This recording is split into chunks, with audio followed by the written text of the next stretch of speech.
श्रीमद् भगवद गीता अध्याय 7। श्री भगवान कहते हैं, बलम बलवताम चाहम कामराग विवर्जितम धर्मा विरुद्धो भूतेषु कामो अस्मि भरतर्षभा। मैं बलवानों का कामनाओं तथा इच्छा से रहित बल हूँ। हे भरत श्रेष्ठ, मैं वह काम हूँ जो धर्म के विरुद्ध नहीं है। तात्पर्य है कि बलवान पुरुष की शक्ति का उपयोग दुर्बलों की रक्षा के लिए होना चाहिए, व्यक्तिगत आक्रमण के लिए नहीं। इसी प्रकार धर्म सम्मत मैथुन संतानोत्पत्ति के लिए होना चाहिए, अन्य कार्यों के लिए नहीं। अतः माता पिता का उत्तरदायित्व है कि वे अपनी संतान को कृष्ण भावना भावित बनाएं। भगवान कहते हैं, ये चैव सात्विका भावा राजसास्तामशाश्रये मत्त एवैति तान् विद्धि नात्वहं तेषु ते मयि। तुम जान लो कि मेरी शक्ति द्वारा सारे गुण प्रकट होते हैं, चाहे वो सतोगुण हो, रजोगुण हो या तमोगुण हो। एक प्रकार से मैं सब कुछ हूँ, किंतु हूँ स्वतंत्र। मैं प्रकृति के गुणों के अधीन नहीं हूँ, अपितु वे मेरे अधीन हैं। तात्पर्य है कि संसार के सारे भौतिक कार्यकलाप प्रकृति के गुणों के अधीन संपन्न होते हैं। यद्यपि प्रकृति के गुण परमेश्वर कृष्ण से उद्भूत हैं, किंतु भगवान उनके अधीन नहीं होते। जैसे राज्य के नियमानुसार कोई दंडित हो सकता है, किंतु नियम बनाने वाला राजा उस नियम के अधीन नहीं होता। इसी तरह प्रकृति के सभी गुण, सतोगुण, रजोगुण, तमोगुण भगवान कृष्ण से उद्भूत हैं, किंतु कृष्ण प्रकृति के अधीन नहीं हैं। इसीलिए वे निर्गुण हैं, जिसका तात्पर्य है सभी गुण उनसे उद्भूत है, किंतु वे उन्हें प्रभावित नहीं करते। यह भगवान का विशेष लक्षण है। भगवान कहते हैं, त्रिभिर्गुणमयैर्भावे रैभि सर्वमिदं जगत् मोहितं नाभिजानाति मामेभ्यः परमव्ययम्। 3 गुणों के द्वारा मोहग्रस्त यह सारा संसार मुझे गुणातीत तथा अविनाशी को नहीं जानता। तात्पर्य है कि सारा संसार प्रकृति के तीनों गुणों से मोहित है। जो लोग इस प्रकार से 3 गुणों के द्वारा मोहित हैं, वे नहीं जान सकते कि परमेश्वर कृष्ण इस प्रकृति से परे हैं। प्रत्येक जीव को प्रकृति के वशीभूत होकर एक विशेष प्रकार का शरीर मिलता है और तदनुसार उसे एक विशेष मनोवैज्ञानिक तथा शारीरिक कार्य करना होता है। प्रकृति के 3 गुणों के अंतर्गत कार्य करने वाले मनुष्यों की 4 श्रेणियां हैं। जो नितांत सतोगुणी हैं वे ब्राह्मण हैं, जो रजोगुणी हैं वे क्षत्रिय हैं, और जो रजोगुणी और तमोगुणी दोनों हैं वे वैश्य कहलाते हैं, तथा जो नितांत तमोगुणी हैं वे शूद्र कहलाते हैं। जो इनसे भी नीचे हैं वे पशु हैं। फिर भी ये उपाधियाँ स्थायी नहीं हैं।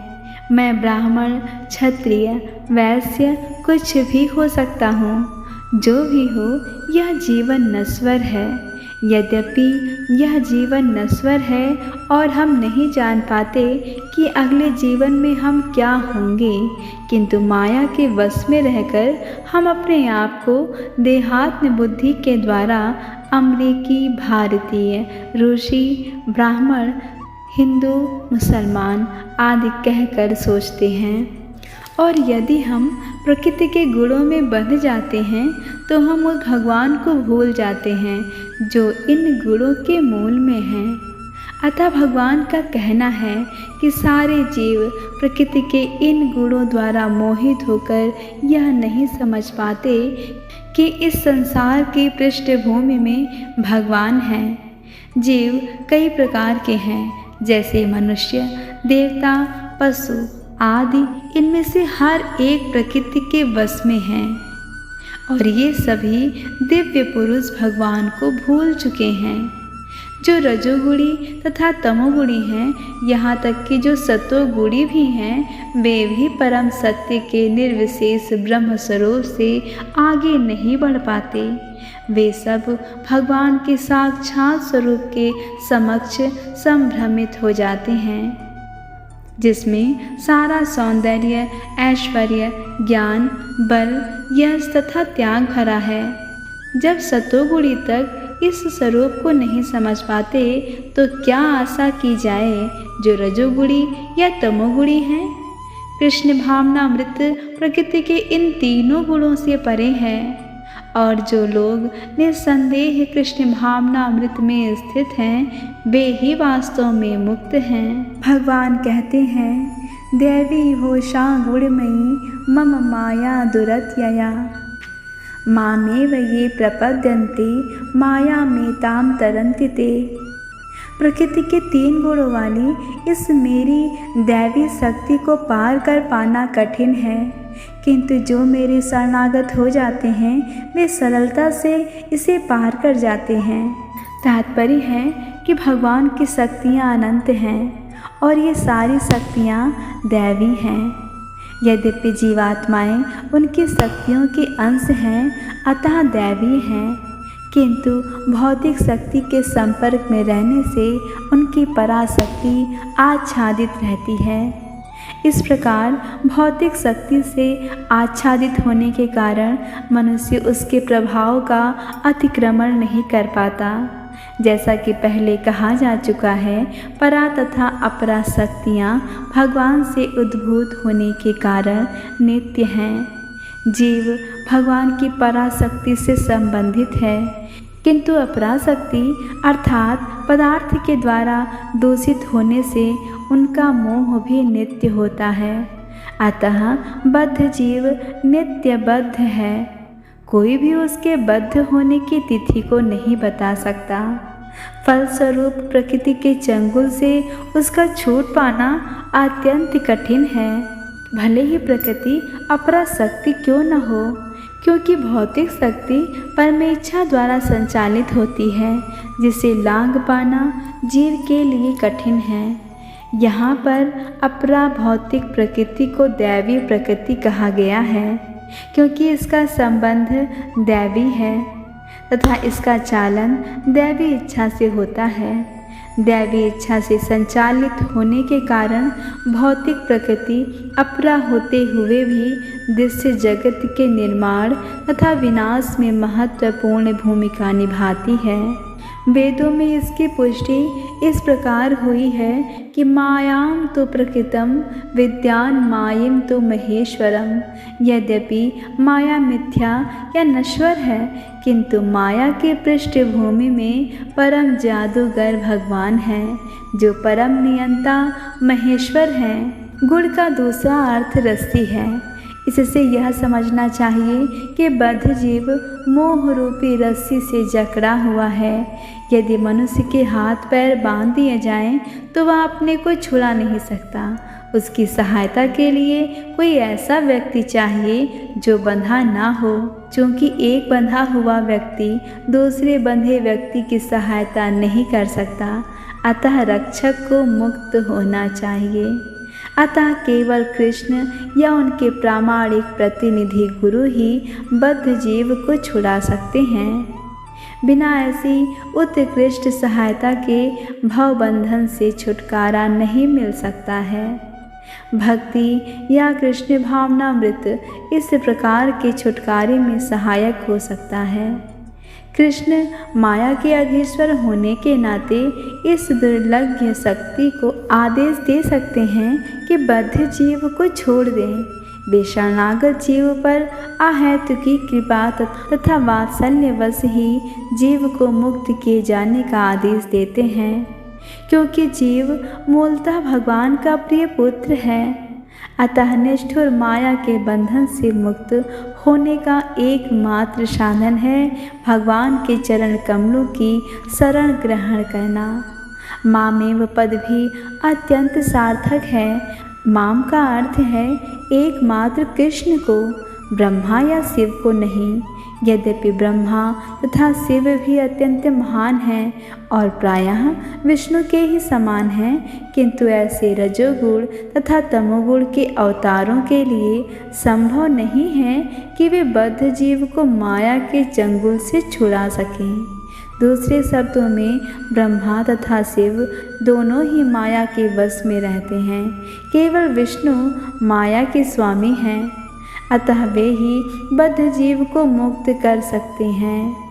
वेदों में इसकी पुष्टि तमेव विदित्वा के द्वारा हुई है, जिसका अर्थ है कृष्ण को जान लेने पर ही मुक्ति संभव है। शिव जी भी पुष्टि करते हैं कि केवल विष्णु कृपा से मुक्ति प्राप्त की जा सकती है। मुक्ति प्रदाता सर्वेषां विष्णुरेव न संशयः, अर्थात इसमें संदेह नहीं है कि विष्णु ही सबों के मुक्तिदाता हैं। भगवान कहते हैं, ना माम दुष्कृतिनो मूढ़ाः प्रपद्यन्ते नराधमाः माययापहृत ज्ञाना आसुरम भावमाश्रिता। जो निपट मूर्ख है, जो मनुष्यों में अधम है, जिनका ज्ञान माया द्वारा हर लिया गया है, तथा जो असुरों की नास्तिक प्रकृति को धारण करने वाले हैं, ऐसे दुष्ट मेरी शरण ग्रहण नहीं करते। तात्पर्य है कि भगवत गीता में यह कहा गया है कि भगवान के चरण कमलों की शरण ग्रहण करने से मनुष्य प्रकृति के कठोर नियमों को लांघ सकता है। यहाँ पर यह प्रश्न उठता है कि तो फिर विद्वान, दार्शनिक, वैज्ञानिक, व्यापारी, शासक तथा जनता के नेता सर्वशक्तिमान भगवान श्री कृष्ण के चरण कमलों की शरण क्यों नहीं ग्रहण करते? बड़े बड़े जन नेता विभिन्न विधियों से विभिन्न योजनाएं बनाकर अत्यंत धैर्यपूर्वक जन्म जन्मांतर तक प्रकृति के नियमों से मुक्ति की खोज करते हैं, किंतु यदि वही मुक्ति भगवान के चरण कमलों की शरण ग्रहण करने मात्र से संभव हो, तो ये बुद्धिमान तथा श्रमशील मनुष्य इस शरण विधि को क्यों नहीं अपनाते? गीता इसका उत्तर अत्यंत सरल स्पष्ट शब्दों में देती है।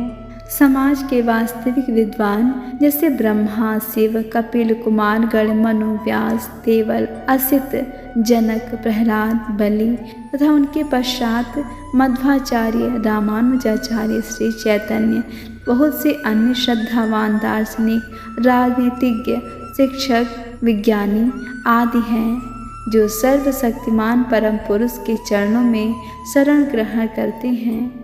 किंतु जो लोग वास्तविक दार्शनिक, विज्ञानी, शिक्षक, प्रशासक आदि नहीं हैं, किंतु भौतिक लाभ के लिए ऐसा बनते हैं, वे परमेश्वर की योजना या पथ को स्वीकार नहीं करते। उन्हें ईश्वर का कोई ज्ञान नहीं होता। वे अपने व्यर्थ प्रयासों के द्वारा स्थिति को और जटिल बना देते हैं। चूँकि भौतिक शक्ति इतनी बलवती है, इसलिए वह नास्तिकों की अवैध योजनाओं का प्रतिरोध करती है और योजना आयोगों के ज्ञान को ध्वस्त कर देती है। भगवान कहते हैं, नास्तिक योजना निर्माताओं को यहाँ पर दुष्कृतना कहा गया है, जिसका अर्थ है दुष्ट जन। कृति का अर्थ पूरी आत्मा है।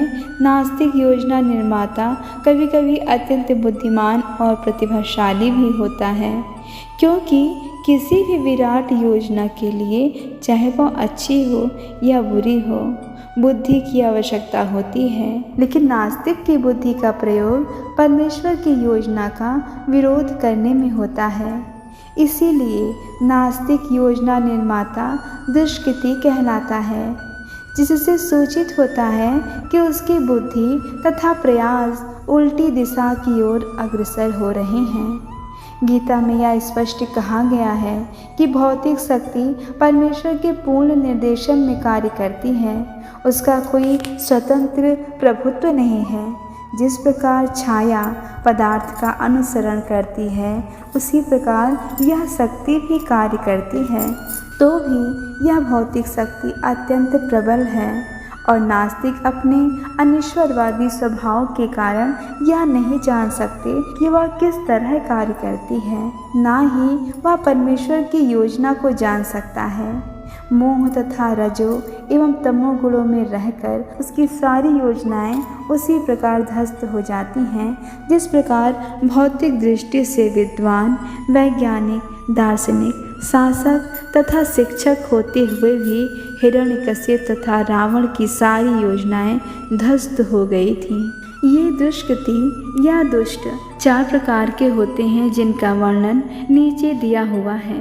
पहला, मूढ़, वे जो कठिन श्रम करने वाले भारवाही पशुओं की भांति निपट मूर्ख होते हैं। वे अपने श्रम का लाभ स्वयं उठाना चाहते हैं, अतः वे भगवान को उसे अर्पित करना नहीं चाहते।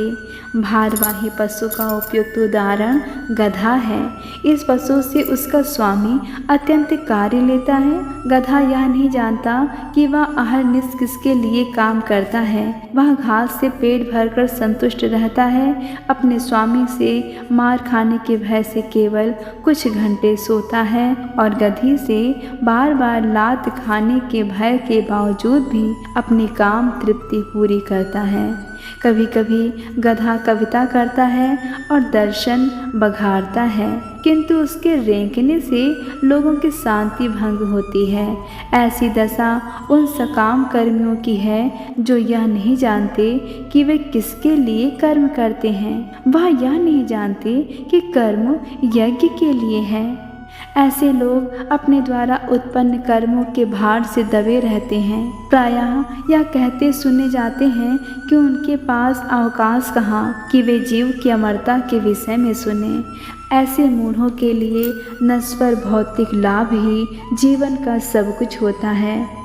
भले ही वे अपने श्रम फल के एक अंश का ही उपयोग कर सकें, कभी कभी वे लाभ के लिए रात दिन नहीं सोते। भले ही उनके आमाशय में व्रण हो जाए या अपच हो जाए, वे बिना खाए ही संतुष्ट रहते हैं। वे माया में स्वामियों के लाभ के लिए अहरनिश काम में व्यस्त रहते हैं। अपने असली स्वामी से अनभिज्ञ रहकर ये मूर्ख कर्मी माया की सेवा में व्यर्थ ही अपना समय गंवाते हैं। दुर्भाग्य तो यह है कि वे कभी भी स्वामियों के परम स्वामी की शरण में नहीं जाते, ना ही वे सही व्यक्ति से उसके विषय में सुनने में कोई समय लगाते। जो सूकर विष्ठा खाता है वह चीनी या घी से बनी मिठाइयों की परवाह नहीं करता। उसी प्रकार मूर्ख कर्मी इस नश्वर जगत की इंद्रियों को सुख देने वाले समाचारों को निरंतर सुनता रहता है, किंतु संसार को गतिशील बनाने वाली शाश्वत जीवित शक्ति के विषय में सुनने में तनिक भी समय नहीं लगाता। दूसरी प्रकार का दुष्कृति नराधम अर्थात अधम व्यक्ति कहलाता है। नर का अर्थ है मनुष्य और अधम का अर्थ है सबसे नीच। 84 लाख जीव योनियों में से 4 लाख मानव योनियां हैं, जिनमें से अधिकांश असंस्कृत हैं। सभ्य मानव योनियां वे हैं जिनके पास सामाजिक, राजनीतिक तथा धार्मिक नियम हैं। जो मनुष्य सामाजिक तथा राजनीतिक दृष्टि से उन्नत हैं, किंतु जिनका कोई धर्म नहीं होता, वे नराधम माने जाते हैं। धर्म ईश्वर विहीन नहीं होता, क्योंकि धर्म का प्रयोजन परम सत्य को तथा उसके साथ मनुष्य के संबंध को जानना है। गीता में भगवान स्पष्टता कहते हैं कि उनसे परे कोई भी नहीं और वे ही परम सत्य हैं। मनुष्य जीवन का सुसंस्कृत रूप सर्वशक्तिमान परम सत्य श्री भगवान कृष्ण के साथ मनुष्य की विस्मृत भावना को जागृत करने के लिए मिला हुआ है। जो इस सुअवसर को हाथ से जाने देता है वही नराधम है। शास्त्रों से पता चलता है कि जब बालक माँ के गर्भ में अत्यंत असहाय रहता है तो वह अपने उद्धार के लिए प्रार्थना करता है और वचन देता है कि गर्भ से बाहर आते ही वह केवल भगवान की पूजा करेगा। संकट के समय ईश्वर का स्मरण प्रत्येक जीव का स्वभाव है, क्योंकि वह ईश्वर के साथ सदा से संबंधित रहता है। किंतु उद्धार के बाद बालक जन्म पीड़ा को और उसी के साथ अपने उद्धारक को भी भूल जाता है, क्योंकि वह माया के वशीभूत हो जाता है। यह तो बालकों के अभिभावकों का कर्तव्य है कि उनमें सुप्त दिव्य भावना अमृत को जागृत कैसे करें। वर्णाश्रम पद्धति में मनुस्मृति के अनुसार इस भावना अमृत को जागृत करने के उद्देश्य से 10 शुद्धि संस्कारों का विधान है, जो धर्म का पथ प्रदर्शन करते हैं, किंतु अब विश्व के किसी भाग में किसी भी विधि का दृढ़तापूर्वक पालन नहीं होता और फलस्वरूप दृढ़तापूर्वक पालन नहीं होता।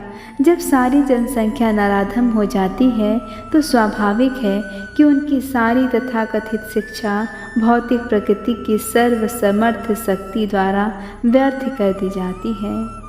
गीता के द्वारा विद्वान पुरुष वही है जो एक ब्राह्मण, कुत्ता, गाय, हाथी तथा चांडालों को समान दृष्टि से देखता है। असली भक्त की भी ऐसी ही दृष्टि होती है। गुरु रूप ईश्वर के अवतार श्री नित्यानंद प्रभु ने 2 भाइयों जगाई तथा माधाई नामक विशिष्ट नराधमों का उद्धार किया और यह दिखला दिया कि किस प्रकार शुद्ध भक्त नराधमों पर दया करता है। अतः जो नराधम भगवान द्वारा बहिष्कृत किया जाता है वह केवल भक्त की अनुकंपा से पुनः अपना आध्यात्मिक भावनामृत प्राप्त कर सकता है। श्री चैतन्य महाप्रभु ने भागवत धर्म का प्रवर्तन करते हुए संस्तुति की है कि लोग विनीत भाव से भगवान के संदेश को सुने। इस संदेश का सार भगवत गीता है। विनीत भाव से श्रवण करने मात्र से अधम मनुष्य का उद्धार हो सकता है, किंतु दुर्भाग्यवश वे इस संदेश को सुनना तक नहीं चाहते। परमेश्वर की इच्छा के प्रति समर्पण करना तो दूर रहा, ये नराधम मनुष्य के प्रधान कर्तव्य की डटकर उपेक्षा करते हैं। तीसरा, दुष्कृतियों की तीसरी श्रेणी मायायात हित ज्ञानाह की है, अर्थात ऐसे व्यक्तियों की जिनका प्रकांड ज्ञान माया के प्रभाव से शून्य हो चुका है। ये अधिकांशतः बुद्धिमान व्यक्ति होते हैं, जैसे महान दार्शनिक, कवि, साहित्यकार, वैज्ञानिक आदि, किंतु माया उन्हें भ्रांति कर देती है। यहाँ तक कि ये भगवद गीता के विद्वानों के मध्य भी हैं। गीता में अत्यंत सीधी सरल भाषा में कहा गया है कि श्री कृष्ण ही भगवान हैं, ना तो उनके कोई तुल्य है, ना ही उनसे बड़ा। वे समस्त मनुष्यों के आदि पिता ब्रह्मा के ही अपने पिता बताए गए हैं। वास्तव में ब्रह्मा के ही नहीं अपितु समस्त जीव योनियों के भी पिता होते हैं। वे निराकार ब्रह्म तथा परमात्मा के मूल हैं और जीवात्मा में स्थित परमात्मा का अंश हैं और सबों की सलाह दी जाती है कि उनके चरण कमलों के शरणागत बने।